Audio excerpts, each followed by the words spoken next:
La gestion des magasins sous douane au centre d'un point de presse animé cet après-midi par le ministère des Finances.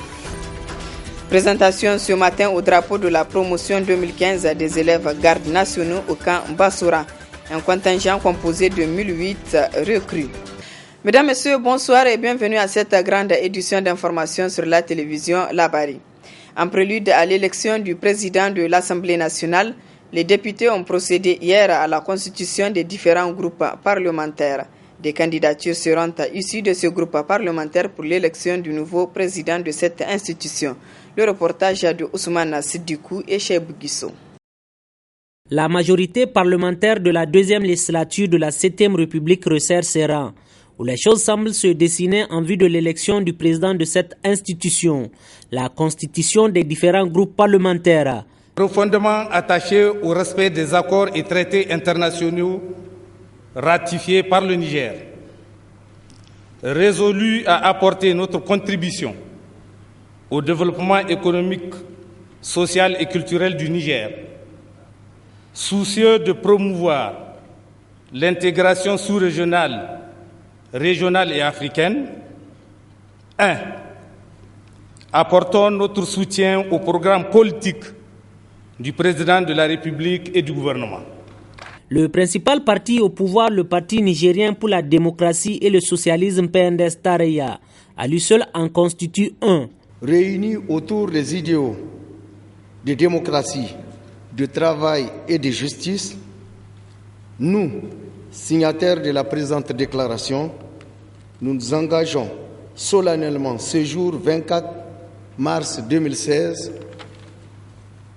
à nous constituer en un groupe parlementaire dénommé groupe PNDS Taraya. Bien qu'on ne soit pas au pays de l'oncle Sama, parmi eux se trouvent les démocrates. Ce groupe appartient à la majorité présidentielle et parlementaire et soutient toutes les actions et programmes politiques du président de la République et son gouvernement. Puis les patriotes. Soucieux de la cohésion et de l'unité de notre pays, engagés pour le renforcement de la démocratie et le développement du Niger, attachés au débat démocratique, décidons de nous constituer en groupe parlementaire dénommé les Patriotes. D'autres certainement verront le jour et ne manqueront pas de présenter leurs candidats en vue de l'élection de la deuxième personnalité du pays, le président de l'Assemblée nationale. Sur les 171 députés nationaux, on ne dénombre que 25 femmes, un nombre qui fait réjouir les femmes députées, mais elles demandent aux partis politiques de faire aussi davantage le nombre de femmes lors des nominations. On les écoute. Il y a eu une nette amélioration par rapport aux législatures passées. Donc on a institué un quota qui a été amélioré de 10 à 15%. Ce qui fait qu'aujourd'hui, nous avons 25 femmes à l'Assemblée nationale. Mais au regard du poids numérique des femmes au Niger sur l'échiquier national et au regard aussi du nombre important de députés qui a été augmenté, donc il est aujourd'hui de 171 députés et sur lesquels nous avons 25 femmes, nous trouvons quand même que c'est insuffisant. Donc ce quota doit être amélioré. Et qu'au niveau des partis politiques, ils doivent faire la part belle aux femmes. Donc, et on sait également que les femmes sont des grandes militantes des partis politiques. Elles ont toujours battu campagne, donc elles sont parties dans tous les coins et les recoins des villages pour battre campagne. Donc, elles peuvent valablement représenter les femmes au niveau de l'Assemblée. Et nous souhaitons donc que les partis politiques se ressaisissent et qu'on améliore le quota des femmes. Et certes, le texte va être amélioré, mais ils peuvent aussi les partis peuvent faire des efforts pour qu'on aille au-delà de ce quota. Et il y a aussi une mauvaise interprétation de ces textes-là. Parce qu'on a dit que c'est 15% de l'un ou de l'autre sexe. Donc ça ne signifie pas que ce sont les femmes seulement qui vont représenter les 15%. On doit aller au-delà et que ça doit être des hommes ou des femmes. Cette législature compte 25 femmes. Et quand on fait l'analyse du quota, on peut dire que le quota est atteint. Mais seulement le but n'est pas atteint pour nous les femmes. Pour nous les femmes, nous voulons une grande représentation. Parce que en politique ou bien la politique au Niger, ce sont les femmes, ce sont les enfants. Heureusement, il y a des jeunes, beaucoup de jeunes dans le Parlement. C'est une très bonne chose. Mais nous voulons que le taux de femmes soit rehaussé. Nous allons nous mettre, nous allons tout faire. Ensemble, nous allons œuvrer pour que le quota de femmes soit rehaussé au niveau de la loi, mais aussi au-delà du quota, même si on peut parler de parité comme dans d'autres assemblées. Effectivement, les femmes nigériennes peuvent compter sur nous. Nous avons fait un pas, l'autre législature, et nous avons obtenu une avancée, mais cette fois-ci, nous allons nous battre avec le nombre là que nous avons et avec la détermination que nous avons. Nous allons, Inch'Allah, œuvrer pour que ce quota soit rehaussé. Même si nous n'avons pas une parité, en tout cas qu'il y ait une représentation de femmes plus accentuée. Ousseini Tinni du PNDS Taraya, c'est le nom du nouveau président de l'Assemblée nationale. Il vient d'être élu avec 109 voix sur les 118 votants. Le point avec notre reporter que nous avons joint sur place, Nasser Dantoufou. Actuellement, ce qu'il faut retenir de cette élection pour la présidence de l'Assemblée nationale, c'est qu'au départ, il y avait 3 candidats. Donc, il y avait Ladan Tchana du parti Amen Amin, Ousseini Tinni du PNDS Taria et Salifou Meyaki de l'ANDP Zamalaya. Et après moult réflexions et consensus, les 2 candidats se sont retirés, à savoir Ladan Tchana et Salifou Meyaki. Il ne restait plus que Ousseini Tinni comme candidat au perchoir de l'Assemblée nationale. Et parce que selon le règlement intérieur de l'Assemblée nationale, on doit quand même procéder à un vote pour déterminer le pour, le contre et l'abstention. Ceci étant fait, et le vote étant fait, et après dépouillement, on a les résultats suivants. Sur les 171 inscrits, il y avait 118 votants, 109 qui ont voté pour, 6 contre et 3 abstentions. Et parce que 59 étant le nombre de la majorité absolue, ainsi c'est Ousseini Tinni qui a appelé à conduire à la destinée de notre auguste Assemblée nationale pour les 5 ans à venir. Le vote s'est déroulé vraiment dans le calme et la sérénité, il n'y avait eu aucun incident. Et est-ce que le président a fait sa première déclaration? Non, on attend incessamment, parce qu'on vient de proclamer les résultats, on est en train d'attendre le mot du nouveau président de l'Assemblée nationale. Quelle est l'ambiance actuellement dans la salle du Palais de Congrès? Oui, monsieur, les applaudissements, comme vous l'avez vu, avec 109 cours, donc ce n'est que vraiment des applaudissements dans la salle. Juste après son élection, le nouveau président de l'Assemblée nationale, dans sa première déclaration, rend grâce à Dieu et au peuple nigérien. Ousseini Tinni. En ce jour solennel, je voudrais rendre grâce à Allah, le Tout-Puissant, le Miséricordieux, sans lequel rien n'est possible. J'adresse également mes hommages au peuple nigérien qui, à travers ses représentants, m'a accordé sa confiance en m'élisant au poste de président de l'Assemblée nationale la 2e législature de la 7e République. Je sais que les charges de cette fonction sont lourdes et importantes, eu égard aux attentes de nos concitoyens. Aussi, je m'engage avec vous à assumer cette fonction avec pour seul objectif de répondre aux multiples demandes sociales des Nigériens, et ce, dans un esprit de rassemblement, de franche collaboration et dans le respect strict des textes qui régissent les différentes institutions de la République. L'Association des élèves et étudiants handicapés nigériens a rendu public ce matin une déclaration. Elle est relative au non-respect par le gouvernement du quota de 5% qu'ils doivent bénéficier au recrutement à la fonction publique. Le compte rendu de Nasser Dantoufou et Aboubakar Souley.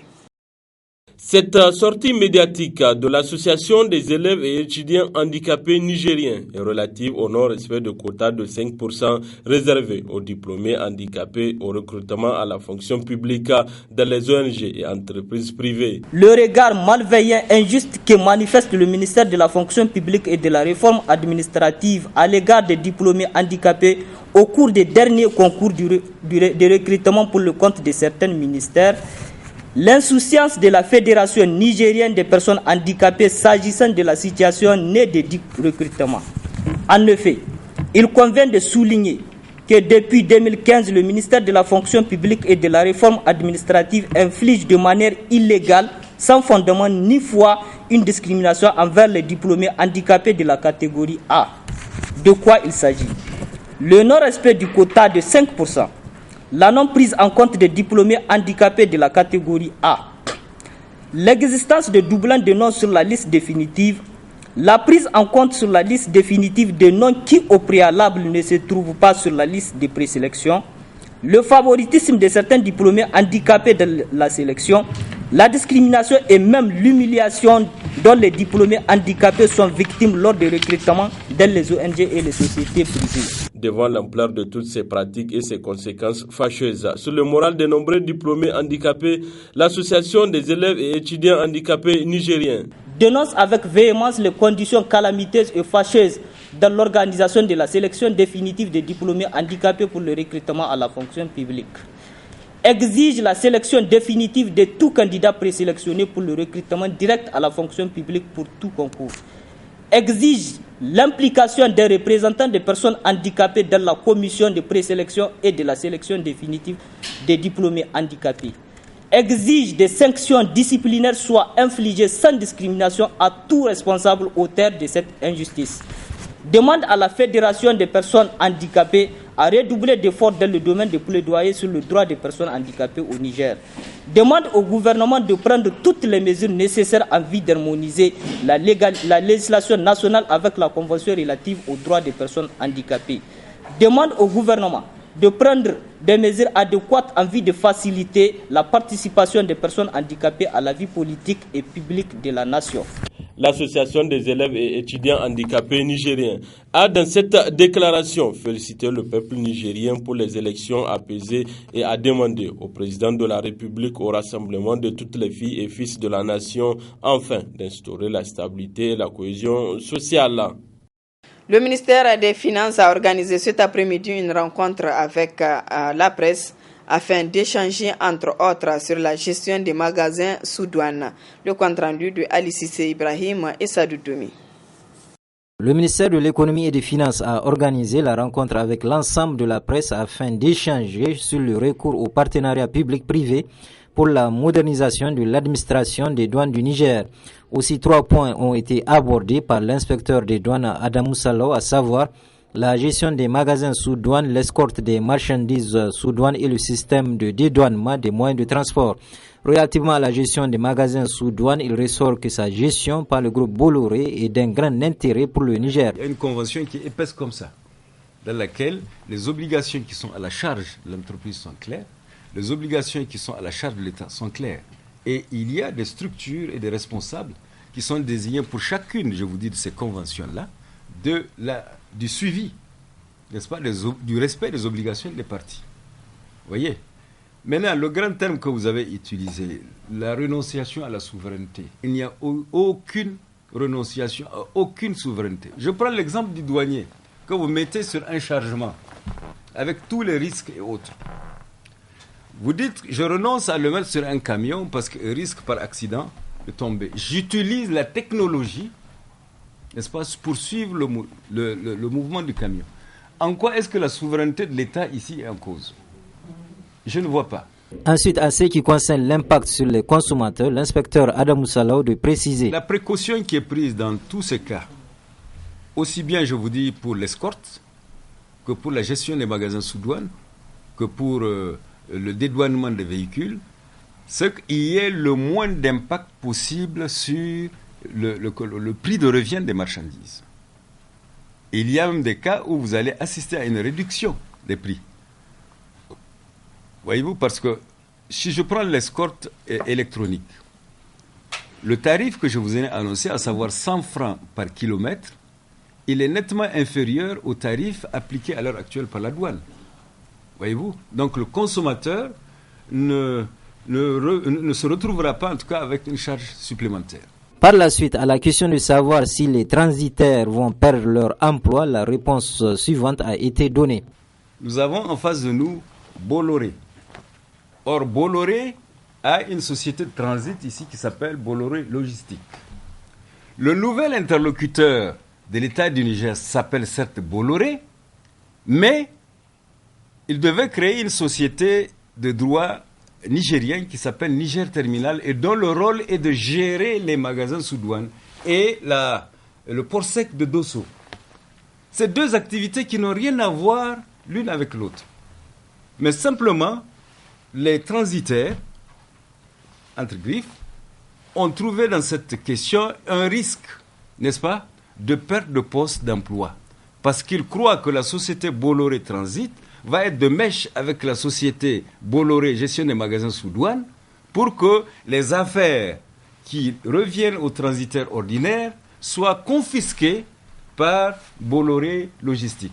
Ainsi, selon les termes de l'inspecteur des douanes Adam Salo, il reste à espérer que les esprits sont enfin mûrs pour accompagner le mouvement et ne pas, comme par le passé, préférer l'immobilisme stérile.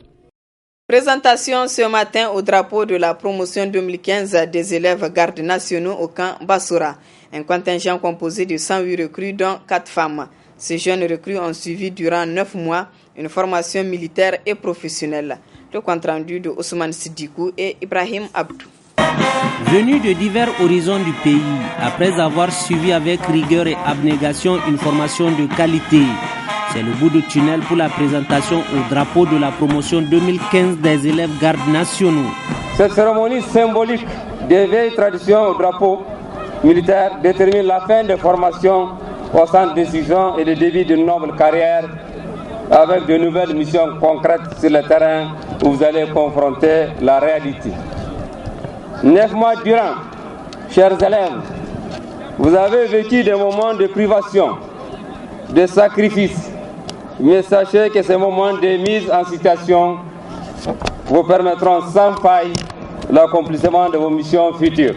Pour une transition réussie, le terrain semble être déblayé pour ces recrues, d'où une sérieuse prise en main de ces élèves gardes nationaux. En sachant compter sur votre engagement pour la bonne pratique sur le terrain, je puis vous rassurer que le soutien des autorités à tous les niveaux ne souffrira d'aucune entorse.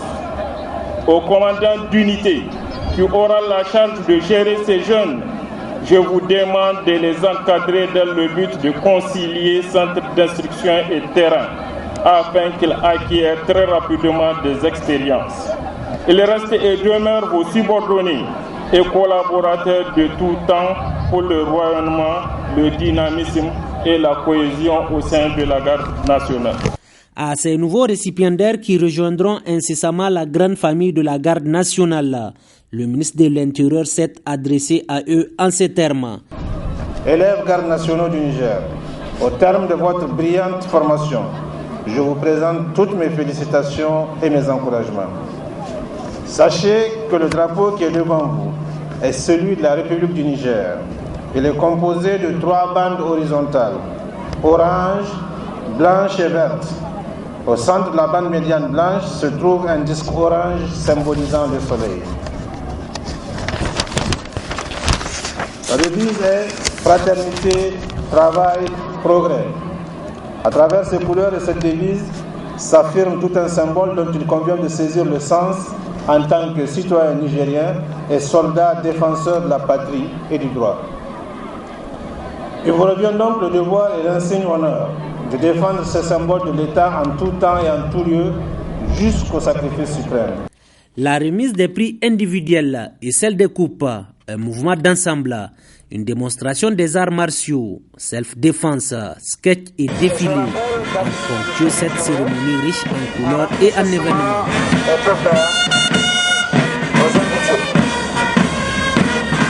À l'instar de ceux des autres pays de la planète, les chrétiens du Niger s'apprêtent à célébrer ce week-end la fête dite de libération ou fête de la résurrection de Jésus-Christ. À cette occasion, le président de l'Alliance des missions et églises évangéliques du Niger, Amen, a livré un message de paix et de stabilité pour notre pays. Je vous propose de suivre ce message avec le bishop Kim Sobrema, président de Amen. Jésus est venu aujourd'hui pour sauver l'humanité de son péché. Et c'est ce qu'on appelle de la mort à la résurrection, de la mort à la vie. Le péché nous sépare de Dieu, et quand nous sommes séparés de Dieu, c'est la mort, c'est la faillite.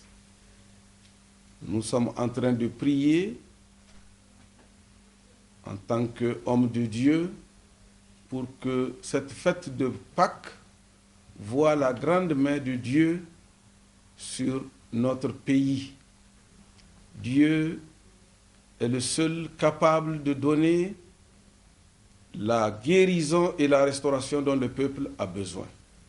Et notre prière, c'est que dans les cœurs et dans les attitudes de tous les Nigériens, il y ait une sincère repentance, parce que nous sommes tous coupables et comptables devant ce qui se passe dans cette nation.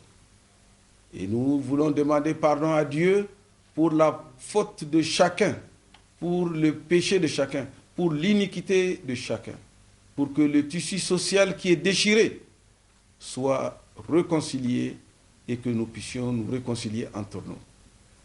Dieu, par sa divine intervention, est capable de parler au cœur de tous dans ce Niger.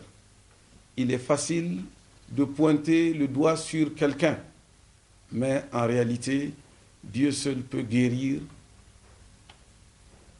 les formes de blessures internes que les uns et les autres vivent. Nous prions que cette Pâque apporte une véritable délivrance dans les cœurs, dans les attitudes de tous les Nigériens, et que nous reprenions la marche dans ce Niger avec une fondation qui nous fera progresser dans l'avenir. Nous voulons donc que le cœur des Nigériens se répande et que nous puissions nous tourner véritablement les uns vers les autres et que Dieu nous aide à évoluer ensemble. Que les générations à venir nous trouvent et qu'ils disent, ceux qui nous ont précédés, dans la crainte de Dieu et dans la sagesse de Dieu, ils ont bâti une nation forte, un pays stable, un pays de progrès. Bonne fête à tous, bonne fête à tous les Nigériens et à toutes les Nigériennes, et pris de paix pour que le Niger vive et prospère. Amen. Communiqué de presse du département d'État américain, les États-Unis se félicitent du déroulement pacifique du second tour du scrutin présidentiel le 20 mars au Niger. Ils regrettent que des divergences au sein de certains partis quant à la conduite des élections n'aient pas pu être aplanies avant. Suite à ces désaccords, certains électeurs des partis politiques ont choisi de ne pas participer au second tour.